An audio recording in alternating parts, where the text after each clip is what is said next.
সুবিধাভোগীদের মধ্যে আজ ফলের চারা বিতরণ করা হয় এবং কৃষিক্ষেত্রে যেন তারা আরো অগ্রগতি পায় তার জন্যই কিন্তু এই ফলের চারা বিতরণ করা হয়েছে। তেলিয়ামুড়া মহকুমা খাবাকশা পাড়ায় কৃষি এবং কৃষক কল্যাণ দপ্তরের উদ্যোগে, যেখানে উপস্থিত ছিলেন এলাকার বিধায়িকা কল্যাণী সাহা রায়। জানা গেছে এই বিধানসভা কেন্দ্রের অন্তর্গত প্রত্যন্ত এলাকায় নতুনভাবে খাবাকশা পাড়া নামে একটি গ্রাম ইতিমধ্যেই আত্মপ্রকাশ করেছে। আর এই সময়ের মধ্যে বর্তমানে সরকার, বিশেষ করে স্থানীয় বিধায়িকা কল্যাণী সাহা রায় এর তৎপরতায় ইতিমধ্যে এই গ্রামে পানীয় জল, বিদ্যুৎ থেকে শুরু করে আর্থ-সামাজিক ব্যবস্থার মান উন্নয়নের জন্য একাধিক পদক্ষেপ নজরে পড়ছে।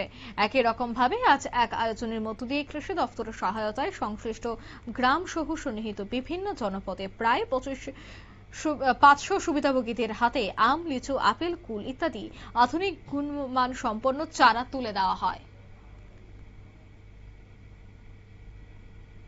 চারা 12 মাস ধরে এমন আমের চারা এবং আরো অন্যান্য চারা যেগুলি অত্যন্ত দামি, যেগুলির বাজার মূল্য, যে ফলগুলির বাজার মূল্য অনেক বেশি, সেই সমস্ত চারা গাছ আজকে আপনাদের দেওয়া হবে।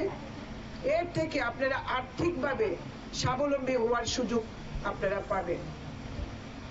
আমি চাই এই খাবাকশা গ্রাম যেটা নতুন হয়েছে, এখানে যেমন এখন বিজলি এসেছে, অর্থাৎ বিদ্যুৎ এসেছে, জলের ব্যবস্থা হয়েছে, কিন্তু পর্যাপ্ত হয়নি। ননীদা আমাকে এখন জানিয়েছেন যে অনেক দূর দূরান্ত থেকে মানুষ এসে এখানে স্নান করেন, জল নেন।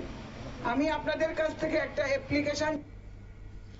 আপনারা শুনলেন যে বিদ্যুতের সমস্যা বা যে সমস্যায় রয়েছে তার সমাধানের খুব দ্রুত উদ্যোগ গ্রহণ করা হবে। অন্যদিকে যেহেতু এই গ্রামটি নতুন করে আত্মপ্রকাশ পেয়েছে, তাই সেক্ষেত্রে সুবিধাভোগীদের বিভিন্ন জিনিস দিয়ে সাহায্য করাই হচ্ছে মূল কাজ এবং তাই করছেন বলে জানালেন বিধায়িকা।